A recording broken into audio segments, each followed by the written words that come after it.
que son las demencias. Entonces describe un grupo de síntomas que afectan la memoria, el pensamiento, el lenguaje y las capacidades sociales. Los síntomas interfieren en la vida cotidiana. No es una enfermedad específica, sino muchas enfermedades incluidas que causan la demencia. También puede implicar alteraciones de nivel de conciencia, agitación, hipervigilancia o somnolencia también, percepción alterada, anomalías psicomotoras, hiperactividad del sistema nervioso autónomo. Ahora voy a hablar sobre los tipos. Voy a diferenciar el delirium de trastornos neurocognitivos. Entonces el delirium son pacientes que se agitan, se desorientan intensamente y pierden la capacidad de mantener la atención, recordar o razonar. El 50% de los pacientes postquirúrgicos, así como dato extra, pueden desarrollarlo. También acompaña a varias enfermedades terminales. Digamos ya en cuanto a trastornos neurocognitivos, son la evolución lenta de múltiples déficits cognitivos como el Alzheimer, el Parkinson, el Huntington o el traumatismo craneoencefálico, también la degeneración lobar frontotemporal, también conocida como DFT. Entonces hay dos tipos: el leve, que es riesgo mayor de desarrollar demencia, pero no siempre se progresa a esta. Entonces, en algunos casos inicia el proceso patológico mucho antes de la aparición de síntomas importantes y el deterioro cognitivo. Ya el otro tipo es trastornos neurocognitivos degenerativos. Entonces aquí ya se encuentra la enfermedad como el Alzheimer, las demencias frontotemporales, la enfermedad difusa por cuerpos de Lewy. Son procesos degenerativos que ocurren en el sistema nervioso central, son progresivos y conducen inevitablemente a una discapacidad grave y la muerte. Otras como la enfermedad de Huntington, Parkinson, atrofia multisistémica, degeneración corticobasal afectan a otros sistemas neurológicos.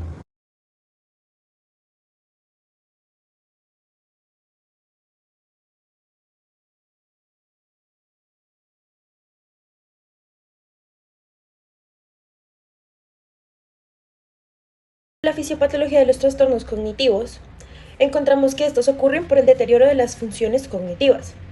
Y tenemos dos tipos: el leve, el deterioro de las funciones cognitivas leve, y el deterioro de las funciones cognitivas grave.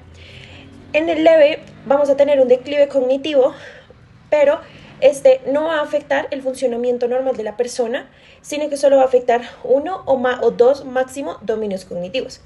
Y dentro del deterioro grave tenemos que este deterioro va a afectar la capacidad de las personas para realizar las actividades básicas o de la vida diaria.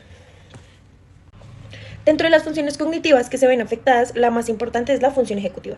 Esta tiene 5 aspectos de los cuales vamos a hablar. El primero es la atención compleja. Esta es la capacidad de mantener y dividir la atención de manera eficaz mientras realizamos una o varias actividades.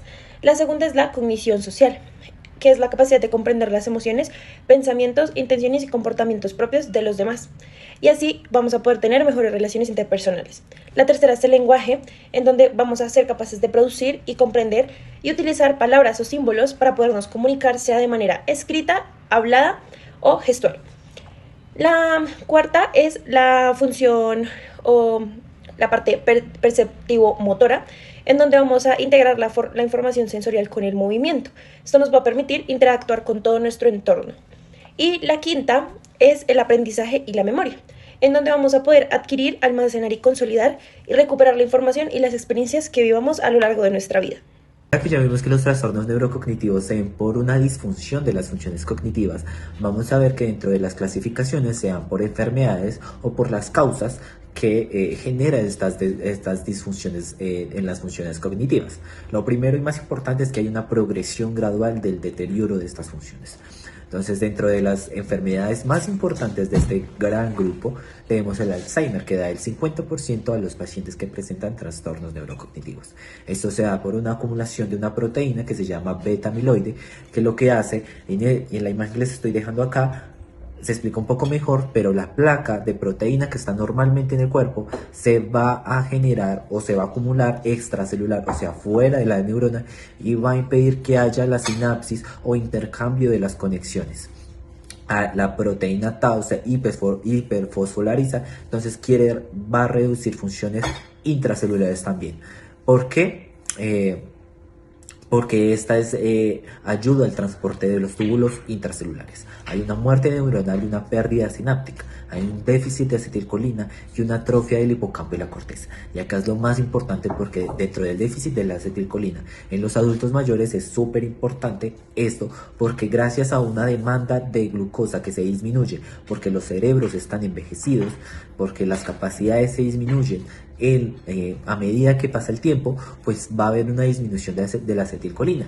Y gracias a la pérdida o la aparición de estos trastornos también van a haber una disminución aumentada y lo que va a dar es a la atrofia de estos órganos. Por ejemplo, en el hipocampo es donde se genera o donde se da la acumulación de la memoria inmediata y de corto plazo. Y en la corteza prefrontal es donde se da la memoria a largo plazo. Acá se da el deterioro progresivo de la memoria, cognición y conducta. Luego tenemos de trastornos neurocognitivos con cuerpo de Lewis. Esto también se da por un aspecto genético, se da por factores genéticos, por ejemplo la APOE, donde se da también una acumulación de proteínas. Hay una pérdida neuronal también y va a alterar las funciones cognitivas también, especialmente la atención, las funciones ejecutivas. Ya tenemos establecido el trastorno neurocognitivo, ya va a haber una progresión gradual de las funciones neurocognitivas, pues que es importante cuidar en ellos o que podemos prevenir de complicaciones en estos pacientes. Estos pacientes van a presentar ira, van a presentar arrebatos, van a presentar cambios de personalidad, agitación, desinhibición, ideas paranoides. Y el libro de Currency de psiquiatría nos dice que 5 a 6 pacientes van a presentar agitación, cambios en las actividades normales que hacían y depresión. Ahora bien, vamos a hablar sobre el tratamiento farmacológico, pero primero recordemos cómo se genera la transmisión de un impulso nervioso. Entonces, primero debe existir un estímulo lo bastante fuerte para que el organismo genere una respuesta ante este, que es lo que se conoce como un potencial de acción. Este potencial va a viajar a través de toda la neurona presináptica hasta llegar a la terminal axonal, donde este impulso va a generar la apertura de los canales de calcio para que el calcio ingrese a la célula y cambie su polaridad de negativa a positiva. Esto va a permitir que las vesículas que contienen la acetilcolina en la terminal axonal se fusionen con la membrana para que la acetilcolina sea liberada en el espacio sináptico. Posterior a esto, la acetilcolina se va a unir a los receptores que se encuentran dentro de las neuronas posinápticas. Existen dos tipos de estos receptores: nicóticos, que van a generar una respuesta rápida, y los muscarínicos, que van a generar una respuesta moduladora. A pesar de que existen estos dos tipos de receptores, su respuesta va a depender del lugar donde se encuentren ubicados, ya sea en el músculo liso, en el músculo cardíaco, en el músculo esquelético o en el cerebro. Posterior a que se genere la respuesta específica, van a existir unas enzimas que van a degradar la acetilcolina para interrumpir este impulso nervioso y que no sea una respuesta indefinida en el tiempo. Aquí es donde entra la acetilcolinesterasa, la cual va a degradar la acetilcolina, y esto se va a degradar en dos componentes: primero en el acetato y segundo en la colina, que la colina va a funcionar luego para volver a crear la acetilcolina. Como lo mencioné anteriormente, la acetilcolina es el principal neurotransmisor de impulsos nerviosos dentro del sistema colinérgico, que está compuesto por neuronas colinérgicas, que son las encargadas de producir y liberar la acetilcolina. Estas neuronas son importantes porque están proyectadas hacia áreas del cerebro como la corteza cerebral y el hipocampo, que son zonas encargadas de funciones cognitivas como la atención, el aprendizaje y la memoria. ¿Qué sucede en las demencias? En las demencias se genera una reducción de la producción de acetilcolina o una pérdida progresiva de las neuronas colinérgicas, por lo cual estas funciones se van a ver alteradas.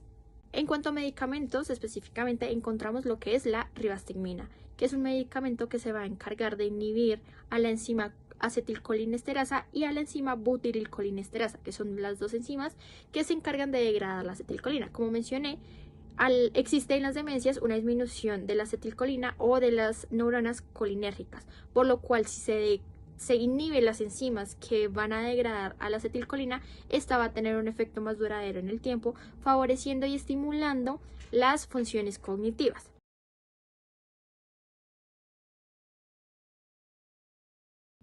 También encontramos el medicamento donepezilo, el cual solamente se va a encargar de inhibir la función de solamente una enzima, que es la acetilcolinesterasa, y básicamente cumple la misma función que el medicamento anterior.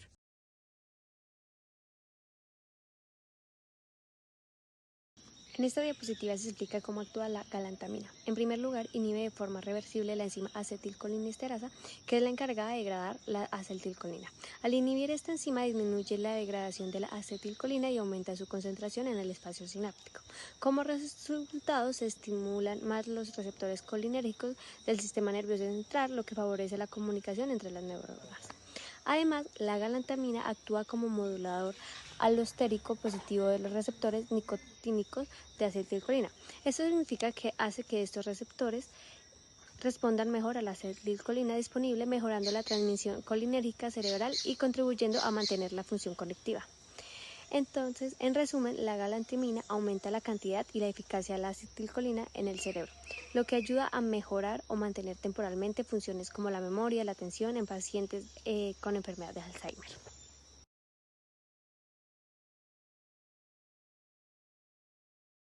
En esta diapositiva observamos el mecanismo de acción de la memantina. Este medicamento bloquea de forma no competitiva los receptores N-metil-diasparpato del glutamato. Al hacerlo, disminuye la entrada excesiva de calcio a las neuronas, evitando que se sobreestimulen por el exceso de glutamato.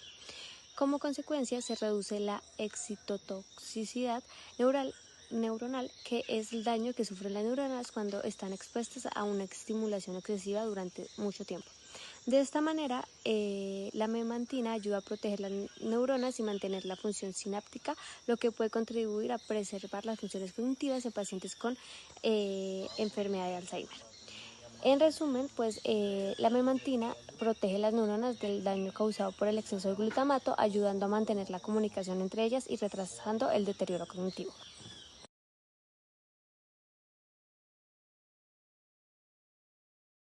Los trastornos neurocognitivos no son una condición curable, es decir, tanto el tratamiento farmacológico como el no farmacológico no buscan curarlo, sino buscan mejorar la calidad de vida de los pacientes y sus familias.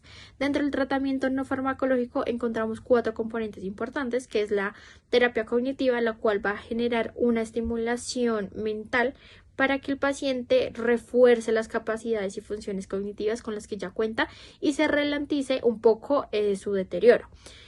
Con relación a terapia ocupacional y terapia física, van a trabajar en conjunto para mantener la independencia del paciente, favoreciéndole su movilidad física, el apoyo en las actividades diarias. Y por último está el apoyo psicológico, tanto para el paciente como para su familia, para tener en cuenta el manejo de emociones y ayudarles en esa adaptación.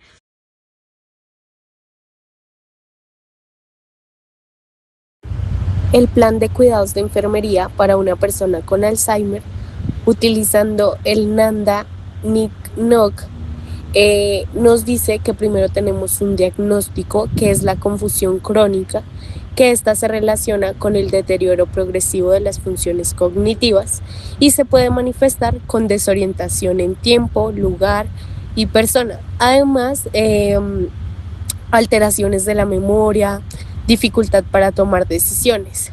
Entonces, como nuestro NOC, tenemos la orientación cognitiva, que nos permite valorar aspectos como los mencioné anteriormente: si la persona se orienta en tiempo, en lugar, en persona, si reconoce a sus familiares y si mantiene la atención durante la conversación. Y finalmente tenemos el NIC. Entonces aquí es donde realizamos intervenciones como el manejo de la demencia y la orientación de la realidad. Estas incluyen mantener rutinas estables, proporcionar un ambiente seguro y tranquilo.